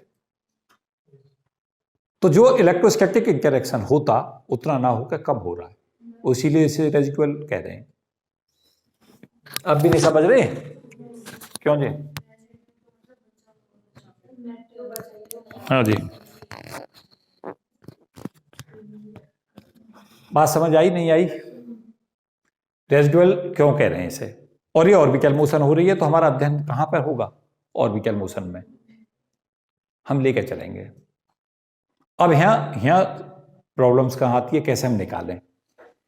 सपोज कि एक इलेक्ट्रॉन हमारा पी स्टेट में, एक इलेक्ट्रॉन हमारा डी स्टेट में। बाय द वे हमसे कहा भाई एक इलेक्ट्रॉन 3p स्टेट में था, एक इलेक्ट्रॉन 3d में था। एक बात याद रखो, और मुझे उम्मीद है कि आपको पता भी होगी, क्या 3d में 3s आपको पता, 1s 2s 2p, 3s 3p 3d, 4s 4p 4d 4f, ऐसे चलती हैं। मुझे उम्मीद है केमिस्ट्री में सब पढ़े होंगे, फिजिक्स में भी सीखा होगा। जब आपके पास यहां कुछ ना लिखा हो, यहां कुछ ना लिखा हो, समझो एक एक इलेक्ट्रॉन है। जहां कुछ नहीं लिखा हुआ उसे हम 1 1 लिख सकते हैं। मतलब समझ रहे हो? 1 अपने आप ऑटोमेटिकली है। What does it means? It simply means that there is a single electron in p orbit and there is a single electron in d orbit. अब हमसे पूछा जाए भाई, अब तुमसे कहा जाए कि सर मैंने क्वेश्चन तुम्हें दिया कि भाई 3p ऑर्बिट में एक इलेक्ट्रॉन है, एक इलेक्ट्रॉन 3d में। ये 3p वाला इलेक्ट्रॉन और एक 3d वाला इलेक्ट्रॉन अलग अलग केसों में मोशन में है। इस 3p वाले का ऑर्बिटल एंगुलर मोमेंटम हमें निकालना है। बहुत ही जी है। क्या करो, l की वैल्यू को सिंपली 1 रख दो। p स्टेट के लिए l की वैल्यू 1 होती है, और कैपिटल L हमें चाहिए ऑर्बिटल एंगुलर मोमेंटम। ये ऑर्बिटल क्वांटम नंबर है। कभी बाद में मुझसे कहने लगो sir small l capital L में क्या अंतर है। हाँ, small l means orbital quantum number. तुम कुछ भी कह सकते हो। हाँ, बच्चों के जो कमेंट वीडियो पर आते हैं तो कई बार हंसाते हैं वो। क्यों जी? लोगों की अपेक्षाएं बहुत हैं। सर आप लिखते स्मॉल l और कैपिटल L में क्या अंतर है, तो इतना तो सीख लो भाई। Small l orbital quantum number, capital L means orbital angular momentum, ये पता हो। निकल गया। कैपिटल L की वैल्यू कैसे लोगे बच्चों? √LL+1, वैल्यू निकल गई सिंपली। कितनी आ गई? और यहां चाहिए स्मॉल l कितना, ये तो कभी जीवन में भूलना ही मत। भूल गए हो तो याद कराए दे रहा हूं। एसपीटीएफ स्टेट में इसमें एल की वैल्यू 0, इसमें 1, इसमें 2, इसमें 3 और कैपिटल एल निकाल दो सभी में, कितना कितना 0, √2h कट और यहाँ √6h कट। कुछ गड़बड़ हो गया हो तो करेक्ट कर देना मुझे, नहीं हुआ गलत? चलो तो फिर तो तुमने पास कर दिया तो ठीक चल रहा था। √6h cut. अब क्या है कि 3p स्टेट के लिए पूछा जाए तो कैपिटल एल इतना हो गया, 3g स्टेट में एक इलेक्ट्रॉन है उसका एल पूछा जाए तो इतना है। अब है क्या, एक इलेक्ट्रॉन 3p में एक 3g में, अलग अलग तो हमें पता चल गए इतने इतने हैं, लेकिन क्या नहीं पता चला जब ये 3p 3g स्टेट के दो इलेक्ट्रॉन आपस में इंटरेक्शंस के साथ में ऑर्बिटल एंगुलर मोमेंटम देंगे तो उसकी वैल्यू क्या होगी, ये नहीं पता चला, इंडिविजुअल पता चला ये तो। यस, जब इनके इंटरेक्शंस होंगे, एक तो हो गया इंडिविजुअल, इंडिविजुअल मींस अलग अलग, लेकिन अगर इनका इंटरेक्शंस हो, जैसे क्या हो, ऐसे था कि एक इलेक्ट्रॉन की स्पिन हाफ थी, इसका स्पिन एंगुलर मोमेंटम हमें पता था, अब दूसरा इलेक्ट्रॉन था उसकी भी स्पिन हाफ थी, इसका भी स्पिन एंगुलर मोमेंटम पता था, लेकिन एक तो ये अलग अलग थे, एक ये पास आए। इसका मतलब ये है कि बेसिकली क्या होता है कि जब सिस्टम्स के अंदर एक इंडिविजुअल आइडेंटिटी की बात की जाती है, वो इंडिविजुअल आइडेंटिटी अलग चीज होती है, एक उसके ऊपर और चीजों का जब इंपैक्ट होता है उस असर को देखते हैं। कपलिंग पता क्या बताती है, इस बॉक्स पे जाओ, coupling, what is the meaning of coupling. अगर मुझसे पूछा जाए सर कपलिंग का मतलब क्या है, तो मैं सबसे सिंपलेस्ट बताऊंगा कि कपलिंग का ये मतलब है, कपलिंग में ये है कि एक हमारे जो इंपैक्ट होते हैं वो इस तरीका के इंपैक्ट होते हैं कि एक इंडिविजुअल आइडेंटिटी है, जैसे 1s ऑर्बिट में एक सिंगल इलेक्ट्रॉन है, वो एक इंडिविजुअल आइडेंटिटी है, उस पर एक दूसरे इलेक्ट्रॉनों का कोई प्रभाव नहीं पड़ रहा। ऐसा देखो, मैं तुम्हें बहुत नीचे से कंसेप्ट सिखाता हूं। एक हमारा हाइड्रोजन का केस था, सबसे आसान उसको क्यों कहा जाता है, ये हमारा न्यूक्लियस था, न्यूट्रॉन प्रोटॉन इसमें है और एक इलेक्ट्रॉन है, एक इलेक्ट्रॉन था। अब इस इलेक्ट्रॉन की मोशन किसी दूसरे इलेक्ट्रॉन की मोशन का कोई इंपैक्ट इस पर नहीं है। अब ये सिंपलेस्ट है। अब क्या हुआ, एक दूसरा इलेक्ट्रॉन आ गया, अब हम हीलियम में आ गए हाइड्रोजन से, यहां न्यूट्रॉन प्रोटॉनों की संख्या इसमें आते ही 2 और 2 हो गई। अब ये सिंगल आइडेंटिटी नहीं रही, अब नहीं रही। तुम कहोगे सर क्यों, अब इसका प्रभाव पड़ेगा इस पर, अब भी नहीं समझ रहे बात। अब तुम इससे ऊपर चले गए, अगली ऑर्बिट में पहुंचने लगे, अब ये आइडेंटिटी सिंगल नहीं रही, अब इन दोनों का भी प्रभाव पड़ेगा, जो इसके अंदर न्यूट्रॉन प्रोटॉन चेंज हो रहे हैं उसका भी इस पर प्रभाव पड़ेगा। अब हमारे पास में क्या था कि हम हीलियम में गए, तो हीलियम में जैसे ही हम गए तो 2 इलेक्ट्रॉन आते हैं, हमारे पास पॉसिबिलिटीज देखेंगे भाई कि स्पिन क्या है, तो आपके पास 2 पॉसिबिलिटीज है स्पिन की। एक, हीलियम के अंदर दोनों इलेक्ट्रॉन पैरेलल स्पिन रखते हो, एक ऐसे जा रहा हो दूसरा ऐसे जा रहा हो, एंटी पैरेलल स्पिन रखते हो, तो वहां पर हमें फिर स्पिन का रूल चाहिए कि भाई नेट स्पिन कैसे निकालें, इसलिए स्पिन कोरिलेशन इफेक्ट को वही तो पढ़ रहे थे स्पिन में। अब तो मैं वहां ले जा रहा हूं जहां पर तुम सोच रहे हो कि नहीं क्यों पढ़ रहे हैं, 2 के लिए कैसे निकालें। अब हमारे पास कोई जरूरी नहीं है 2 आ जाएं, इसमें आते 3 आ गए, अब इसमें नेट स्पिन कैसे निकालें, हमें बतानी है भाई इतनी इतनी स्पिन की पॉसिबिलिटीज है, तो फिर यहां पे नेट स्पिन फिर निकालेंगे। यहां पे पता चला तीनों की पैरेलल स्पिन है, यहां पे पता चला इन 3 इलेक्ट्रॉनों के बारे में अगर नेट स्पिन हमें बतानी पड़े तो 3/2 और 2 बार हाफ हाफ पॉसिबल केस है। यही तो सिखा रहा था मैं, ये स्पिन का खेल पूरा किया मैंने। वजह कि कपलिंग हमें आपस में ये बता रही होती है कि सिस्टम को, जब हमारे सिस्टम के अंदर एक सिंगल आइडेंटिटी ना होके सिस्टम्स के अंदर उसी तरीका की सिचुएशंस अलग अलग होती हैं, उन केसों के अंदर हम स्पिन कैसे निकालें, उन्हीं केसों के अंदर हम ऑर्बिटल एंगुलर मोमेंटम कैसे निकालें। एक सिंगल आगे की का कैसे निकालते हैं और जब उनके बीच में इंटरेक्शन होता तब कैसे निकालते हैं। प्रॉब्लम्स कहां से शुरू होती है? सिंगल में तो कोई दिक्कत ही नहीं है, सिंगल के फॉर्मूले हम पे हैं, हाइड्रोजन आइटम की सारी थ्योरी हम पे है। अब तो हमें जब हमारे पास में सिंगल ना होकर मल्टीपल हो तब कैसे निकालो। कई बार इलेक्ट्रॉन 3 होंगे, कई बार 4 होंगे, कई बार 5 होंगे, उनकी स्पिन कैसे निकालें?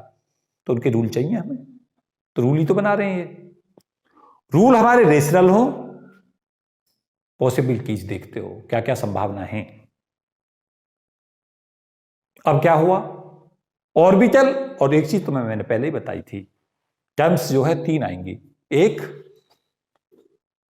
एक स्पिन मोशन जो हमने पहले डिस्कस की थी, एक ऑर्बिटल मोशन, और तीसरी आएगी spin orbit. Spin orbit interaction, 3 तरीका के इंटरेक्शन है, spin spin interaction, orbit orbit interaction और स्पिन ऑर्बिट इंटरेक्शन। अब आपको तुम्हें फिर आगे क्या पढ़ना है? फिर तुम्हें इस चीज को पढ़ना है कि भाई इनके जो तुम्हारे इंटरेक्शंस के केसेस बन के आ रहे हैं, उन इंटरेक्शनों से अब हमें क्या करना था? तुमसे पूछा जाए भाई 2 इलेक्ट्रॉन है, हीलियम के केस में स्पिन एंगुलर मोमेंटम निकालो। कैसे निकाल लोगे स्पिन एंगुलर मोमेंटम? कब तक नहीं निकाल सकते? जब तक तुम्हें नेट स्पिन ना पता चले क्या क्या स्पिन संभव है। जैसे ही तुम्हें पता चलेगी तो तुम निकाल लोगे। तो इनके ये रूल फ्रेम कर रहे हो और वो रेशनल रूल हो। तो कपलिंग जो होती है वो जब हमारे लिए महत्वपूर्ण हो जाती है जब इलेक्ट्रॉन मल्टीपल हो। जब इलेक्ट्रॉन्स, कई बार क्या होगा, अब मैंने देखो यहां केस लिया, तुमसे क्या बता रहा था, 3p स्टेट है, 3p स्टेट का हमारा एंगुलर मोमेंटम अलग है, 3d अलग है, लेकिन ये स्टेट पास पास आई। अब तुमने क्या किया, इस इलेक्ट्रॉन के लिए ये निकाल लिया रे स्टेट। अब ये स्टेट जब पास पास आएंगी तो उनके केस के चलते हमें ऑर्बिटल एंगुलर मोमेंटम बताना कितना होगा। फिर आप इनका इंटरेक्शन दोगे, उस समय पे पिक्चर में आएगा। ऑर्बिटल मोशन के इंटरेक्शंस कैसे लेते हैं, जैसे जैसे स्पिन के लिए थे ऐसे इसमें लेते हैं। कैसे लेते हैं उसे सीखो। उसे लेने के लिए हमें क्या करना पड़ता है कि 3p1 और 3d1 के लिए L1 की वैल्यू लिख दो।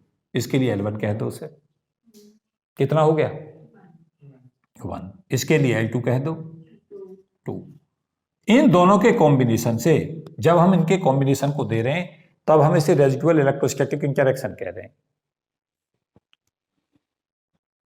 ऑर्बिट में जो मोशंस में इलेक्ट्रॉन जब घूम रहे होते हैं तो वो उनकी ऑर्बिटल मोशन के ऊपर जो प्रभाव दे रहे होते हैं। अब L कैसे निकालोगे, इसका ऑर्बिटल एंगुलर मोमेंटम कैसे निकालोगे? तो इसमें क्या करोगे कि इस L की वैल्यू को निकालने के लिए, इनका नेट इफेक्टिव देखने के लिए आप क्या करोगे, रूल लगाओगे। रूल क्या कहते हैं? रूल ये कहते हैं कि ये value L1 minus L2 mod से लेके मैक्सिमम वैल्यू इसकी L1 प्लस L2 तक जाती है। अब L निकालने के लिए क्या करोगे, जब इन दोनों का अंतर करके लाओगे तो ये 1 हो जाएगा, क्योंकि हमारा ऑर्बिटल क्वांटम नंबर है L। इसकी वैल्यू भी कभी क्या नहीं हो सकती, नेगेटिव नहीं होती। ये क्वांटम नंबर चाहे n हो, चाहे L हो, चाहे ml हो। ml की वैल्यू, n और l तो कभी भी तुम्हारे नेगेटिव होते ही नहीं। ml और ms जाके नेगेटिव हो सकते हैं, क्योंकि वो बेसिकली ओरिएंटेशन को कवर कर रहे होते हैं, उसमें दोनों चीजें कवर हो जाती हैं। वहां दोनों चीजें आ जाती हैं, ml में भी और ms में, पॉजिटिव नेगेटिव। लेकिन n और l सदा कैसे होते हैं, क्योंकि ऑर्बिटल एंगुलर मोमेंटम भी सदा पॉजिटिव होता है और एनर्जी को n तय कर रहा होता है। यहां हम आगे की जो चीजें इसमें डिस्कस करें तो L हमारे यहां पे 3 हो गए। और एक चीज मैं बता दूं, 1 2 3, इसमें ये वैल्यू और इनमें कभी भी अंतर 1 से ज्यादा का नहीं होता। फिर अगली जो वैल्यू होती है, इसी के अगली जो वैल्यू होती है वो L1 माइनस L2 प्लस 1 होता है, और ये कहां तक जाता है, L1 प्लस L2 तक जाता है।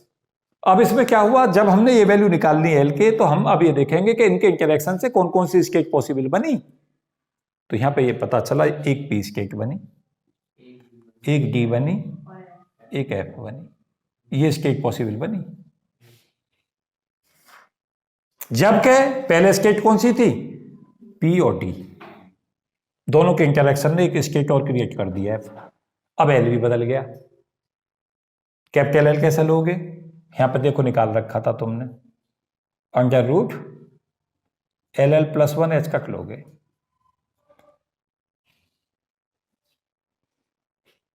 क्या आएगा, under root LL plus 1 H cut. कितना समय हो गया, मुझे वीडियो पूरी भी करनी है, अब इसमें जिस स्पीड से हम ये कोर्स करके चल रहे हैं इसमें तो 4 लेक्चर में भी ना होने की ये कपलिंग पूरी।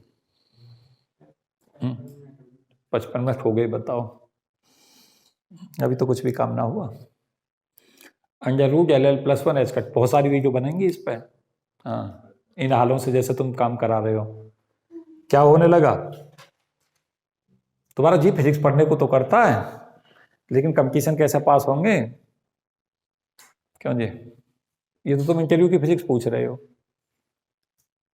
जो मुझसे डिस्कस करते हो ये पता है, ये सिलेक्शन वाली फिजिक्स ना, कौन सी फिजिक्स है इंटरव्यू पास करने की। और अभी इंटरव्यू तुम देना रहे क्योंकि अभी तुम पर ही ना हो रहे। कहोगे सर सुबह सुबह हमें धोने में लग जाते हैं, है ना,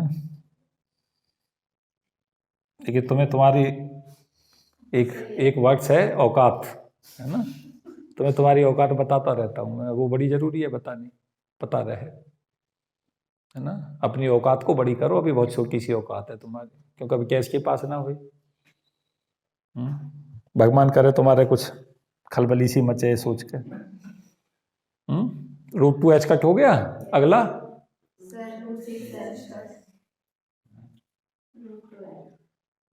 अब तुम्हें पता ना चला, ये अलग अलग सेपरेट निकल रहा था, ये कपलिंग से आया, और कपलिंग ने देखा 2 पॉसिबिलिटी तो सेम ही दी, एक और ऐड हो गई। देखो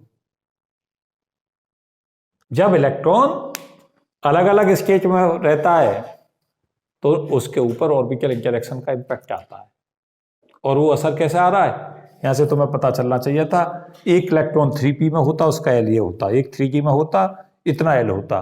जब ये स्टेट साथ साथ आ गई 3p 3g स्टेट, उन्होंने दोनों ने आपस में क्या कर दिया, इंटरेक्शंस के थ्रू L की वैल्यू को 3 वैल्यू में बदल दिया, 1 और 2 से 1 to 3, उससे ऑर्बिटल एंगुलर मोमेंटम बढ़ गया। और तुम ये मत सोचना कि यहीं पे पूरा हो गया, ये कितनी स्टेट लेते चले जाओगे, क्वेश्चन नए नए आते रहेंगे। यहाँ पे स्टेट थी, एक इलेक्ट्रॉन किस में चल रहा था, किस केस के अंदर था, यहाँ पे p स्टेट में था, d में था, यहाँ f भी एग्जिस्ट कर गई। किस नहीं, ऐसा नहीं हुआ जैसे तुम सोच रहे हो कि इलेक्ट्रॉन कुछ हुआ, बेसिकली ऐसा बिल्कुल नहीं हो रहा। हो ऐसा रहा है कि ऑर्बिटल मोशन हो रही थी, एक इलेक्ट्रॉन 3p स्टेट में था, एक 3g में था। अब उन दोनों का इंपैक्ट ऑर्बिटल एंगुलर मोमेंटम में एक का इंटरेक्शन दूसरे के साथ होकर असर क्या हुआ। अगर कहो कि 3p अलग मोशन है, 3g अलग इंडिपेंडेंट मोशन है, कहा कि भाई उनका एल निकालो ऑर्बिटल एंगुलर मोमेंटम, तो उनका नेट इंपैक्ट ये है, जब इनका दोनों का आपस का कोई इंटरेक्शन नहीं है, लेकिन ऑर्बिटल मोशन एक ऑर्बिटल मोशन दूसरी ऑर्बिटल मोशन पर असर देती है। तुम मुझसे पूछोगे सर क्यों देती है, तो मैं कहूंगा एक इलेक्ट्रॉन दूसरे इलेक्ट्रॉन में, तुम जब इस चीज को बता रहे हो तो इंडिपेंडेंट मोशन बता रहे हो, तो ये कह रहे हो कि एक इलेक्ट्रॉन दूसरे इलेक्ट्रॉन की मोशन को प्रभावित नहीं करता, लेकिन पता चला दोनों के बीच में एक रिपल्सिव फोर्स भी तो काम करेगा। तो क्या करेगा, एक दूसरे पर असर क्यों नहीं देगा।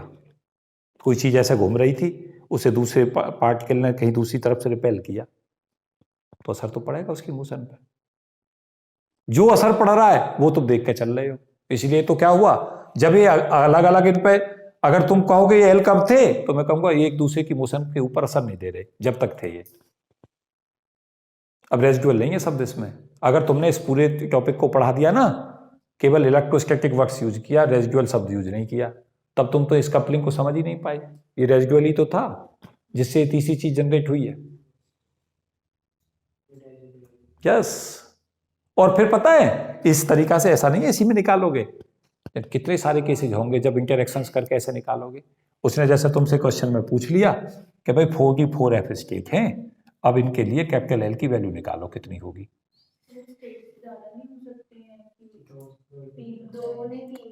नहीं 3 भी हो सकती है, तो पहले 2 का निकाल लो, फिर 2 का फिर तीसरे के साथ इंटरेक्शन अलग कर लो।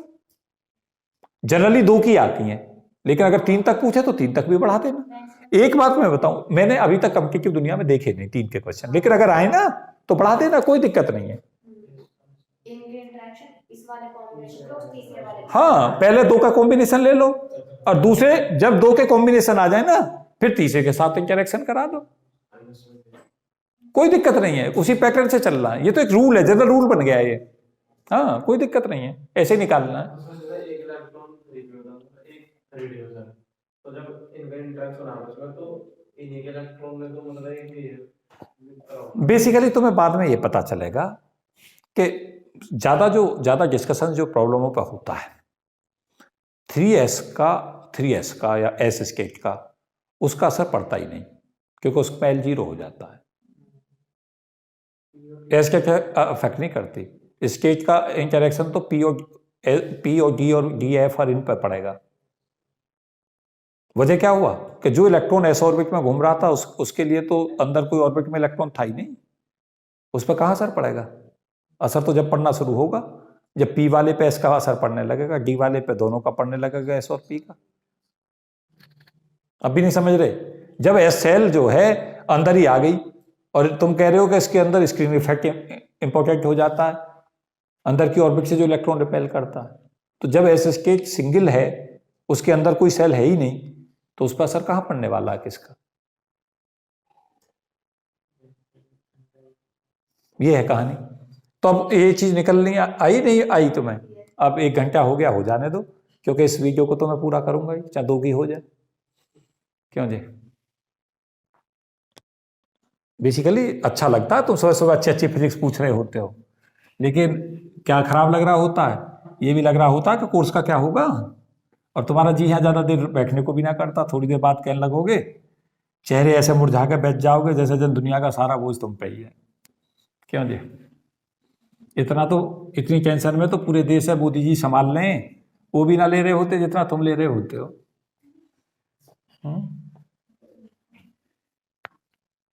सही बता रहा हूं मैं? अब क्या रह गया? अभी जे कहाँ आ गया? हद हो गई भाई, अभी ये भी ना हुआ, अभी तो तीसरा केस चलेगा इसमें। एक वक्त आएगा स्पिन ऑर्बिट। बात मत करो भाई, मुझे बातों से सख्त नफरत है, न बात करो मुझसे करो।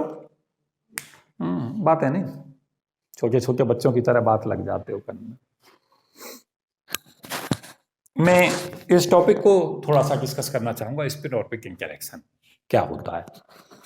एक वर्ड्स होता है, काफी महत्वपूर्ण वर्ड्स, इसे मैं क्यों कहता हूं, इसे मैं ऐसा समझाऊंगा कि स्पिन ऑर्बिट इंटरेक्शन का मतलब होता है कि हमारा जो एनर्जी है ई, सब पढ़ते रहे हो एनर्जी को, माइनस एम डॉट बी,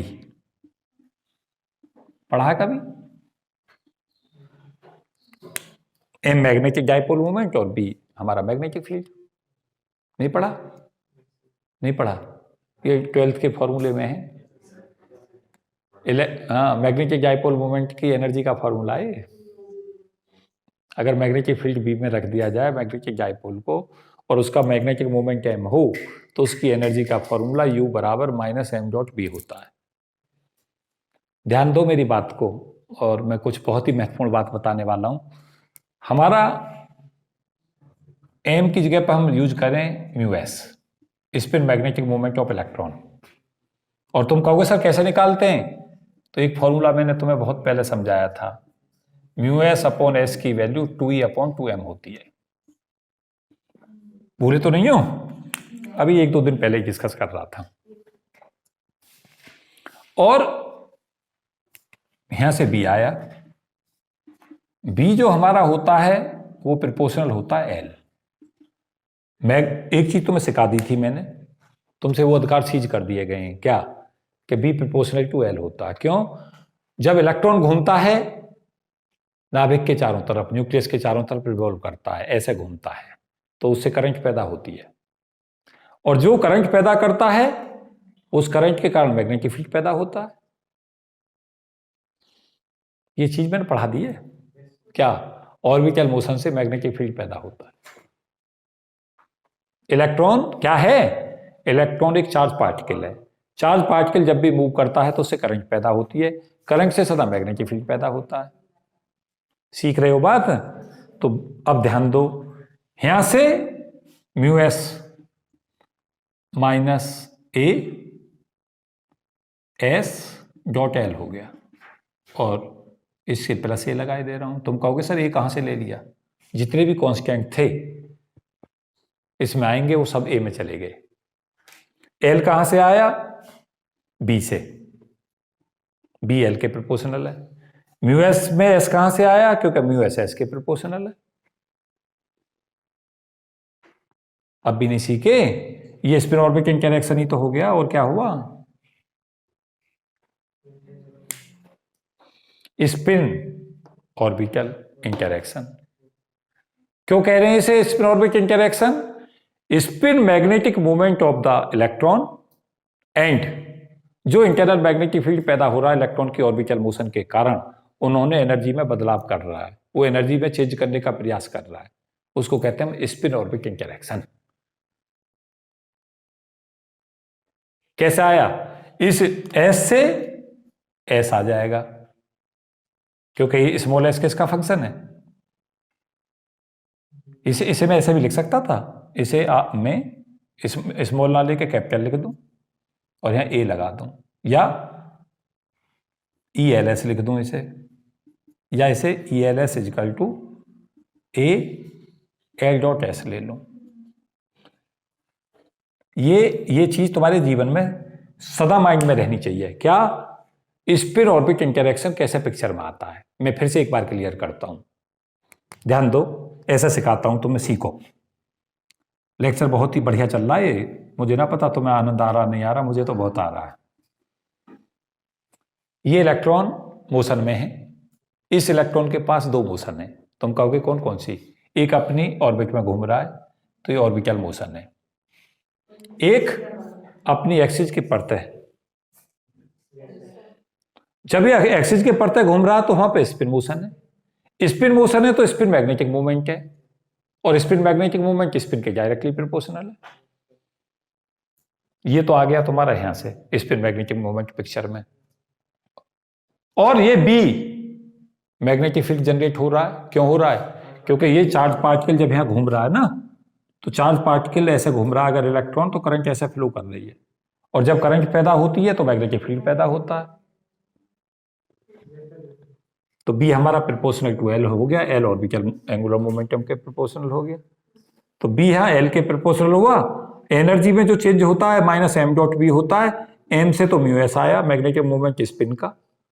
और पता है, अगर तुम इसकी फिजिक्स मुझसे पूछो तो मैं एक लाइन में बोलूंगा, spin magnetic movement of electron और जो इंटरनल मैग्नेटिक फील्ड पैदा होता है उनके इंटरेक्शन से स्पिन ऑर्बिट इंटरेक्शन पैदा होता है। फिजिक्स ढूंढा करो, स्पिन मैग्नेटिक मूवमेंट और स्पिन ऑर्बिट इंटरेक्शन से इसको क्यों कह रहे हैं? इसलिए क्यों कह रहे हैं क्योंकि स्पिन और ऑर्बिट दोनों पिक्चर में हैं।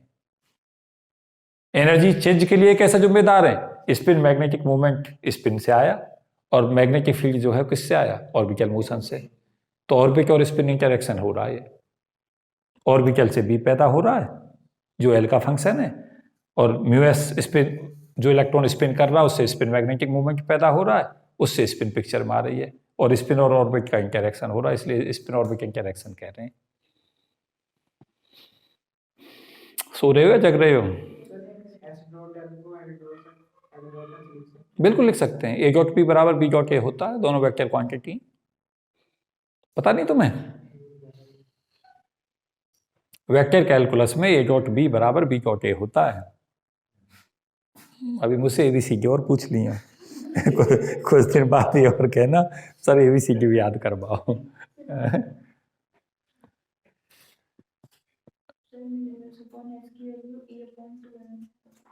म्यू एस अपॉन एस की वैल्यू 2e अपॉन 2m, ये लैंगेज फैक्टर होता है।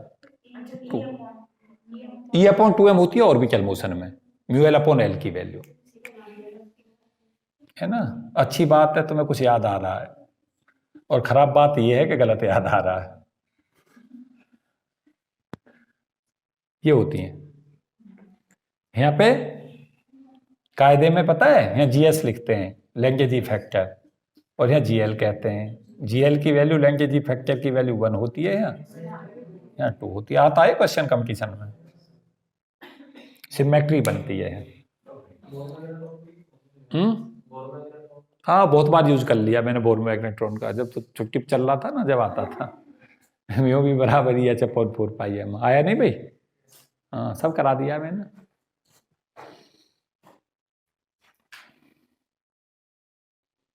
अब थोड़ा सा स्पिन ऑर्बिटल इंटरेक्शन को और क्लियर कर लो, फिर इस पे अप्लाई क्वेश्चन दूंगा अगले में, सिलेक्शन रूल नेक्स्ट वीडियो में। आज तुम्हारा एलएस कपलिंग ही चलता रहेगा, जे कर लेंगे। तुमने कुछ ज़्यादा ही लंबा डिस्कशन करा दिया, मैं तो आज दोनों को ख़त्म करने के मूड में था। आज हमारा ये लेक्चर इस पे चल रहा है, और एलएस कपलिंग की भी 2 वीडियो बन जाएंगे। एक तो ये चली रही है, एक अप्लाई में जाएगी, फिर जे में जाएगी, एक जे की थ्योरी और एक जे पे अप्लाइड। 4 वीडियो आ जाएंगी इसी पे। हाँ जी, इसको समझ पाए? स्पिन ऑर्बिट इंटरेक्शन था ये पिक्चर में। अब कैसे आया? ऐसे आया कि एल और एस ये 2 आ गए, ये ऑर्बिटल एंगुलर मोमेंटम, ये स्पिन एंगुलर मोमेंटम, ये मिलकर जे बनाते हैं टोटल। जे की जो वैल्यू होती है, उस जे की वैल्यू हमारी जो जाती है, वैसे तो इसे वेक्टर कैलकुलस में ऐसे लिखते हैं, जे बराबर एल प्लस एस लिखा।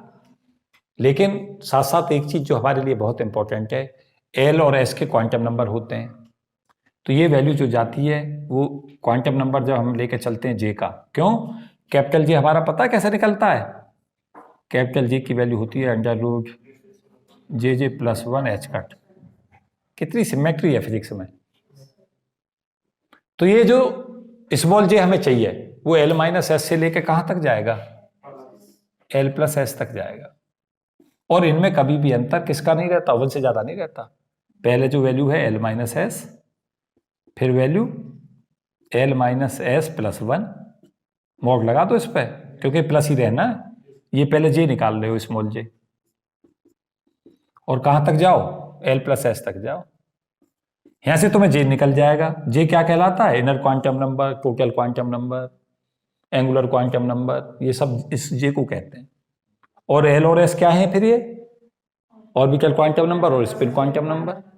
और ये कैपिटल जे को एल प्लस एस क्यों ले रहे हैं? क्योंकि ऑर्बिटल एंगुलर मोमेंटम और स्पिन एंगुलर मोमेंटम से टोटल जे बनता है।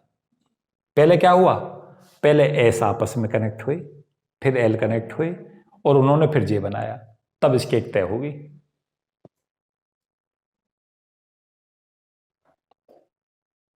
क्या लेके चलोगे? जैसे आप कभी भी चीज को समझने के लिए क्या उठाओगे? कोई एग्जाम्पल लोगे? अगर एग्जाम्पल ना लोगे तो कैसे समझाओगे? तो उसके बगैर संभव नहीं समझाना।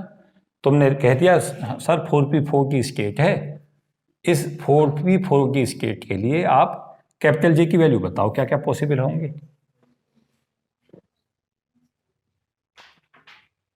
कैसे लोगे? पहले इसका एस लोगे, S1 हाफ, इसका S2 कितना लोगे? हाफ। तो नेट स्पीड कितनी हो गई? 0 और 1, ये तो हो गई। अब फिर किस पे जाओगे? L1 पे कितना? 1। L2 पे कितना? अब L निकल गया, कितना?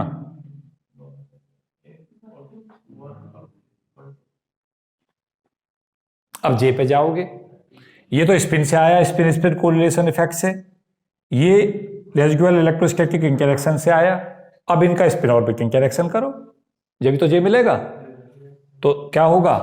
S बराबर 0 और L बराबर 1 2 3 कॉम्बिनेशन तो एक साथ ले लो, और S बराबर 1 और L बराबर 1 2 3 एक बार अलग अलग ले लो। अब J निकलेंगे, एक इस कॉम्बिनेशन से, एक इससे। इसके लिए J कितना आ गया? कुछ करना ही नहीं पड़ा, 1 2 3 आ गया सीधा। और इसके लिए 2 3 4 हो गया। ये हमारे पास J की वैल्यू आ गई। और कैपिटल J निकालने के लिए क्या करोगे? ये फॉर्मूला यूज कर दोगे, इन्हें पुट करके वैल्यू निकाल लोगे। निश्चित तौर से 6 वैल्यू आ जाएंगी, जितनी J की वैल्यू। नहीं, वो आएंगी 6 ही, लेकिन वो आपस में बराबर होंगी उन्हें। लेकिन आप ये नहीं कहोगे कि वो अलग वैल्यू नहीं है, क्योंकि स्टेट अलग है। अब जब इनको टर्म वैल्यू में दिखाओगे, टर्म वैल्यू में लिखाना भी सिखाता हूं तुम्हें, सीखो। L बराबर 1 2 3 के लिए, L बराबर 1 के लिए स्टेट लिखोगे P, 2 के लिए लिखोगे D, और इसके लिए लिखोगे F। ठीक? यहां पे जो बच्चों लिखा जाता है, यहां 2s+1 होता है, ऊपर लिखा हुआ 2s+1 होता है। तो यहां पे 2s+1 की वैल्यू कितनी हो गई? एस यहाँ 0 हो गया, 1 हो गया, ये हो गई। ये तो एल से लिखा गया 1 2 3 से पीटीएफ, और ये 2s+1 से लिख दिया। अब जे लिखोगे, जे नीचे लिखा जाता है 1 2 3। अब ऐसे इसका लिखो, एल बराबर 1 2 3 के लिए स्टेट कौन सी लिखोगे? पी डी और एफ। लिख गया? और अब देखो यहां पे 3 आ जाएगा सब पे, ये 2s+1 से आया, 2 3 4 यहां आ गया। ये टर्म वैल्यू लिख गई, ये टर्म्स हैं। अब ये 4p 4d में जो स्टेट्स बन के आएंगी वो ये बन के आएंगी। अब हमारा जो लेक्चर है क्योंकि काफी लेंथी हो चुका है, अब इसमें तुम्हें देखो आगे क्या पढ़ाने वाला हूं मैं नेक्स्ट में। सबसे पहले इस लेक्चर की शुरुआत में ये तो मैंने तुम्हें 3 चीजें क्लियर कर दी। एक तो ये बताई, अगर मैं इस लेक्चर की समीक्षा करूं थोड़ी देर में तो बताऊंगा, इसमें तुम्हें मैंने बताया ऑफ बाउ प्रिंसिपल क्या होता है, हुंग रूल क्या होता है, ऑफ बाउ से हुंग पे कैसे पहुंचते हैं, हुंग से ऑफ बाउ प्रिंसिपल पे कैसे पहुंचते हैं। फिर तुम्हें ये बताया कपलिंग क्यों जरूरी है, फिर बताया स्पिन स्पिन कपलिंग कैसे आती है पिक्चर में, स्पिन स्पिन से हम कैसे हुंग रूल और ऑफ बाउ प्रिंसिपल पर पहुंचे। फिर साथ साथ तुम्हें इसमें डिस्कस किया कि हम जब स्टेट्स अलग अलग होती हैं तब हम ऑर्बिटल एंगुलर मोमेंटम कैसे निकालते हैं, और जब उनका इंटरेक्शन होता तब कैसे निकालते हैं। फिर हमने बताया कि जो हमारा स्पिन ऑर्बिट इंटरेक्शन है वो कैसे पिक्चर में आता है। साथ साथ हमने सीखा कि स्पिन ऑर्बिट इंटरेक्शन आने के साथ साथ टर्म वैल्यू हम कैसे निकालते हैं। टर्म वैल्यू के निकालने के साथ साथ हमें ये भी पता हो एल कैसे निकालेंगे, कैपिटल एल कैपिटल एस कैसे निकालेंगे, और कैपिटल जे कैसे निकालेंगे। जैसे तुमसे पूछा जाए तुमने टर्म वैल्यू लिख दी तो तुम्हें यहाँ पे ये पता चल जाना चाहिए कि कैपिटल एस की वैल्यू इनके लिए 0 है, क्योंकि under root S plus 1 S cut करोगे तो कैपिटल एस तुम्हें पता चल गया 0 है। अब तुमसे जाए कैपिटल एल निकालो ऑर्बिटल एंगुलर मोमेंटम, तो root L plus 1 H cut कर दो, यहाँ से ये वैल्यू रख दो, निकल जाएगा, कोई दिक्कत है। फिर आपसे पूछता है कैपिटल जे निकालो, तो अंडर रूट जे प्लस 1 एच कट करो, जे की वैल्यू ये रखते चले जाओ, और आपको पता चला एल कैपिटल एल और कैपिटल जे सेम होंगे, क्योंकि कैपिटल एस तो 0 ही हो गया। इसके लिए नहीं पता चला, जब ये तुम्हारा एस 0 हुआ तो कैपिटल एस भी 0 हो गया, तो ये तुम्हें ये चीजें निकल गई। सिमिलरली यहां निकालना सीख लो, और नेक्स्ट लेक्चर में क्या लेना, 2 चीज सिखाऊंगा तुम्हें मैं, इस पर कैसे अप्लाइड क्वेश्चंस आते हैं, और साथ साथ तुम्हें सिलेक्शन रूल। ठीक है, क्योंकि लेक्चर इसमें काफी लंबा मैं ले चुका हूं ऑलरेडी, तो यहां तक कोई दिक्कत है तो मुझे बताओ। हाँ जी, कोई दिक्कत नहीं है, तो इस वीडियो में इतना ही। Thank you and best wishes for all of you. Jai Hind.